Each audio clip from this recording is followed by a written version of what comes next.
কেন এই স্বীকৃতি? বিশেষজ্ঞরা বলছেন রাশিয়ার এই সিদ্ধান্তের পেছনে একাধিক কৌশলগত কারণ রয়েছে। সংক্ষেপে বলতে চাই, আঞ্চলিক নিরাপত্তা, 2 অর্থনৈতিক সম্পর্ক, 3 পশ্চিমা প্রভাব মোকাবেলা।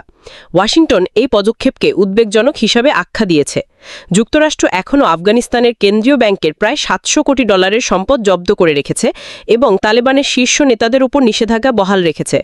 বিশেষজ্ঞরা আশঙ্কা করছেন রাশিয়ার স্বীকৃতি আরও কিছু আঞ্চলিক শক্তিকে তালেবানের সঙ্গে সম্পর্ক পুনর্মূল্যায়ন করতে ঢেলে দিতে পারে, বিশেষ করে চীন, ইরান ও পাকিস্তান। জাতিসংঘ এখনও তালেবান সরকারকে স্বীকৃতি দেয়নি, তবে রাশিয়ার এই পদক্ষেপ জাতিসংঘ ও অন্যান্য আন্তর্জাতিক সংস্থার ওপর চাপ তৈরি করতে পারে। তালেবান এখন আঞ্চলিক সংস্থাগুলোতে, যেমন সাংহাই কোঅপারেশন অর্গানাইজেশন বা SCO-তেও প্রবেশের জন্য চেষ্টা চালাবে বলে ধারণা করা হচ্ছে। রাশিয়ার এই স্বীকৃতি আফগানিস্তানের জন্য যেমন এক বড় কূটনৈতিক বিজয়, তেমনি আন্তর্জাতিক রাজনীতিতে একটি নতুন বাস্তবতাও তৈরি করল। এটি মধ্য এশিয়ার ভৌগোলিক রাজনীতিতে বড় ধরনের প্রভাব ফেলতে পারে এবং পরবর্তী কয়েক মাসে অন্যান্য দেশগুলোর প্রতিক্রিয়ার উপরও নির্ভর করবে তালেবানের বৈধতা।